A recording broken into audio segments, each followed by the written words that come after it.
Good morning. Just want to welcome you guys back from Thanksgiving break. Your first lesson for Unit 2C is characteristics of functions. And when you think of characteristics of functions, you have to think, I guess, how you would think if you were describing someone. There's a lot of different traits that you can talk about. You can talk about the shape of their eyes. You can talk about how big or small they are, how much they weigh, the color of their skin. These are called characteristics, things that make us different. Well, when we're talking about graphs and we're talking about characteristics, there are 7 main characteristics in this unit that we're going to focus on. And the first one is your domain. So for all of the examples that I'm using for this first example, we're going to use this graph over here. This graph is actually called a parabola because it has a U shape. It can be turned up or it can be turned down. So when we describe the domain of a graph, we are describing the set of all of the x values. How far to the left and how far to the right does the graph span? So in the box that is right next to domain that looks like this on your paper, I need you to write in this definition. The set of all x values, and when you're looking at your graph, the way you're going to get this answer is you're going to look at how far to the left does my graph go. And notice that when we look at this, the further that we move to the left, the wider the graph gets. And how far to the right does the graph go? Does it go all the way to positive infinity? Does it stop at a certain value? That's what you're going to be looking at. So you're going to write this answer in 2 different ways. So notice I wrote 1A, write domain using interval notation, and then 1B, which says write domain using, that should be inequalities. So we'll just make that correction now. This should be using inequalities.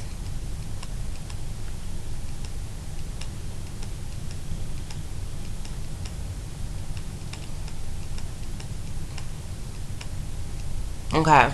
Excuse my handwriting because I got to get used to this little board. Alright, so I know you're like, okay, what does interval notation mean? What does inequalities mean? So right underneath here, I gave you a good little breakdown on what interval notation means. So when I ask you to write an interval notation, you have to look at whether your graph continues forever or whether it ends. If it ends, you're going to see a dot, just like when we did graphing on a number line. You'll see either an open circle like this at the end, or you'll see a closed circle. Now, if you do not see a dot, and this has to be an obvious dot at the end of your graph, then that means that the line continues forever. If it doesn't continue forever, you're going to see a circle like this with an open circle, or you're going to see a closed circle. So whenever we use parentheses for interval notation, this means that you do not have any of the endpoints, or if you do have endpoints, you have open circles. So if my line continues forever, that's what infinity means. Or if you have open circles, then you're going to use parentheses. Okay? Anytime you use the infinity symbol, which looks like a sideways 8, you always use parentheses, because infinity means that it goes on forever, it never ends. Okay, and we always use parentheses when we use infinity. So notice that I put right next to it, the infinity symbol is used when the graph continues without end. So if your graph extends to the ends of your graph, they don't have to put lines on it or arrows on it to denote that it goes on forever. A lot of times they will, but if you look at your graph, like in our graph, and it goes all the way to the end of the graph, it doesn't end like this. It goes all the way to the end of the graph. We do not see a circle, an open circle, or a closed circle at the end of this graph. That means that it goes on forever. Okay? If you see the endpoints and you see a closed circle at the end, of each of your values, then you get to use brackets. And the brackets are just going to be, it's straight up and down. Okay? So this means that you have two endpoints and they're closed circle endpoints only. That is the only time you get to use a bracket.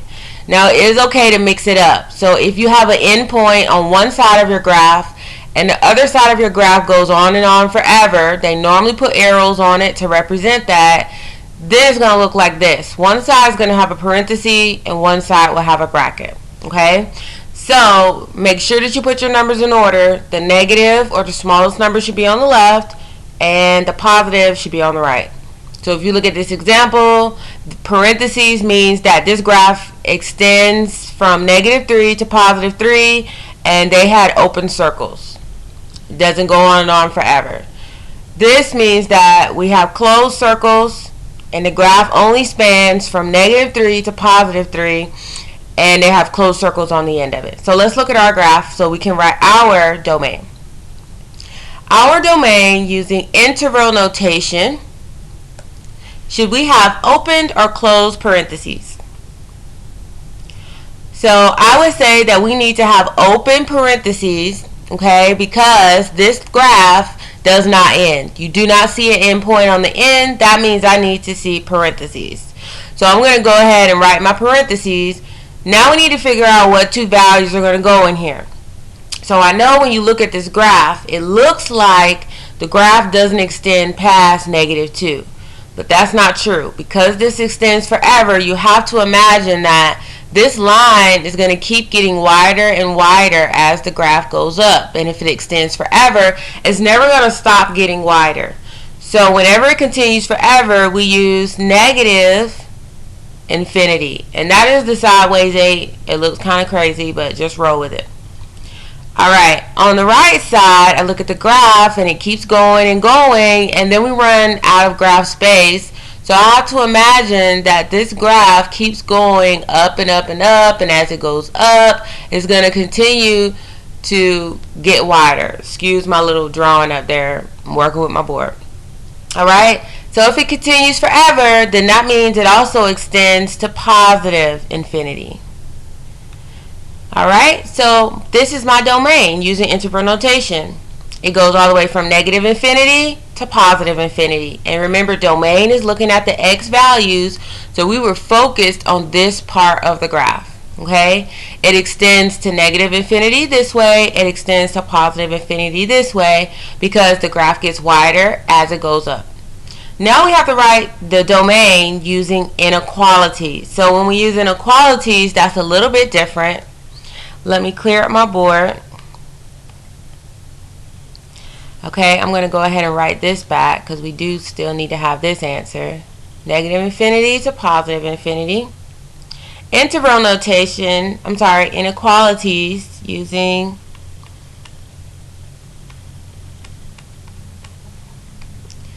inequalities. Alright, so if we come down here, when we use inequalities, you're going to see a less than or greater than symbol. So we can have less than or equal to. Remember, less than looks like the gator mouth. Some people were using that as their example. Or we can have greater than or greater than or equal to.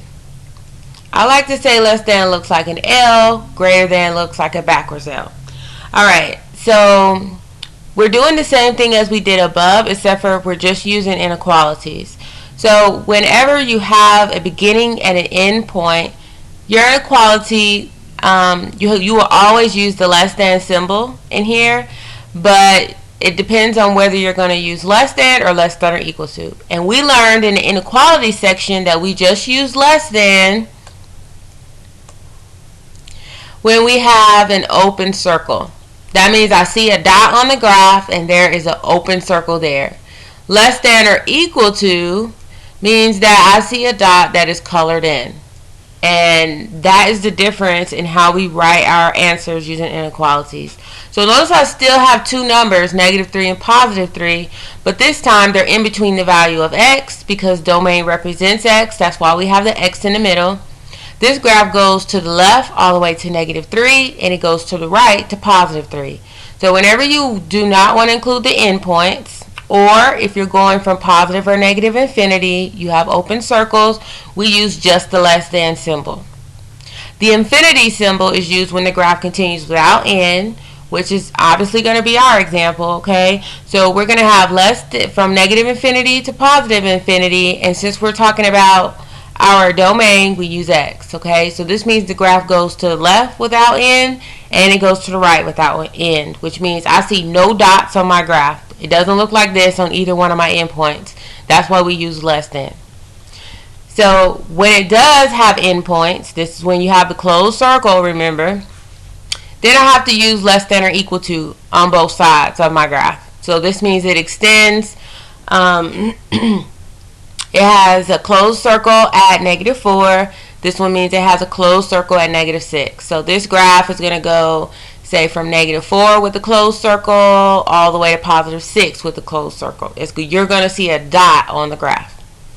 Now you can mix it up, so this means over here that this graph extends with an open circle at -4 because it doesn't have a line under it, and since this one has a line underneath it, I have a closed circle. So this is how this graph would look. This side has an open circle, which means do not include -4 in the answer, but anything that is greater than -4 can be included up to the value of 6.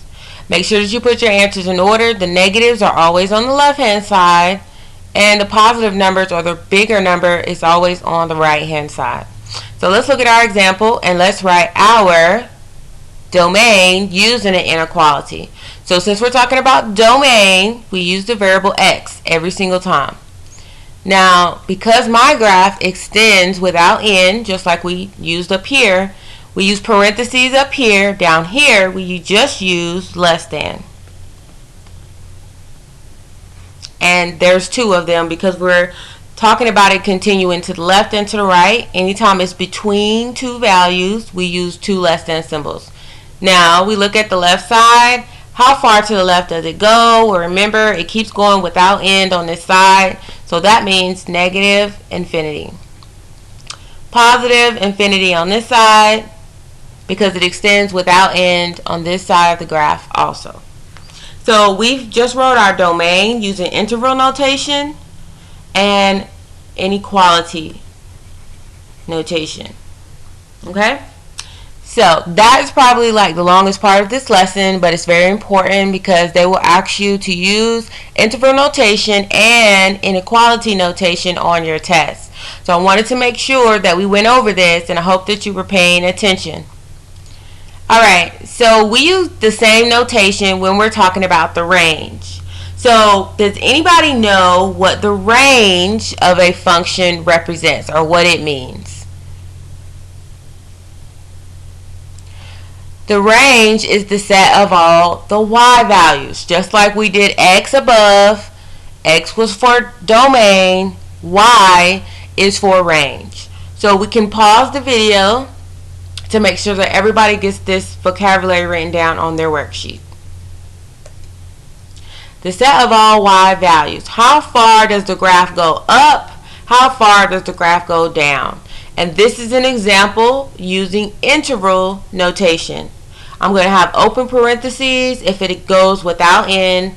I'll use brackets when the graph stops. So it obviously has an endpoint.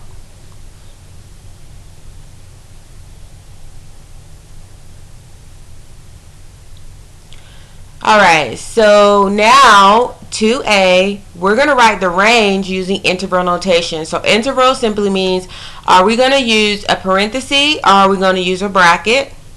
And that's going to be determined by whether the graph stops or whether it keeps going forever. Alright, so let's look at our graph. We're talking about y values now. So remember, since we're talking about y values, I now have to look at the y-axis. And let me change my color.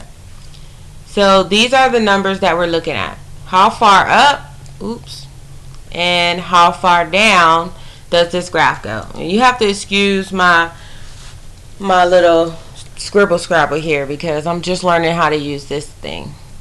Okay, so the y value, how far down does it go? Because we always write the smallest number. So if you look at this graph, this blue line does not go any lower than what y value? -4. See? If I draw a line right here, the graph doesn't go any lower than that y value. So that is going to be the number that I'm going to use on the left hand side. So -4, and how high does the graph go? Like, it doesn't stop, correct. It keeps going up and up forever, all the way up to the top, all the way to the sky, out in the outer space. It doesn't end. So if something doesn't end, remember we use infinity. So the first number we use is how low does it go, -4. The second number that we use will be how high that it goes, and it goes to positive infinity. Alright, so when we come down here and we write it, remember that our graph ended at -4. It doesn't go any lower than -4, so that means I have to use a bracket. Okay, we can include the number -4 because it does touch -4.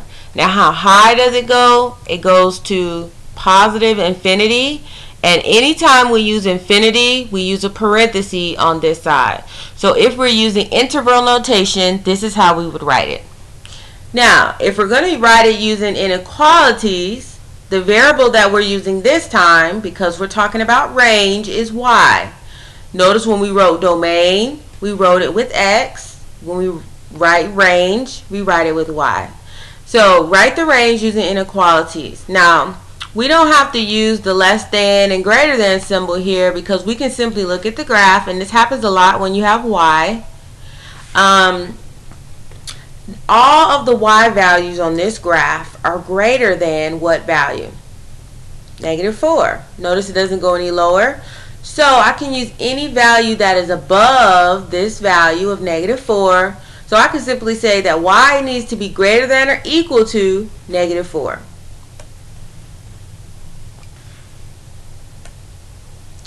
And this rarely happens with domain because usually domain does continue forever in both directions.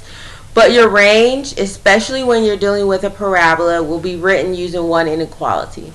So everybody needs to be greater than or equal to -4. Remember, equal to was where we used the closed bracket. So that is what my range looks like. Domain and range using a graph.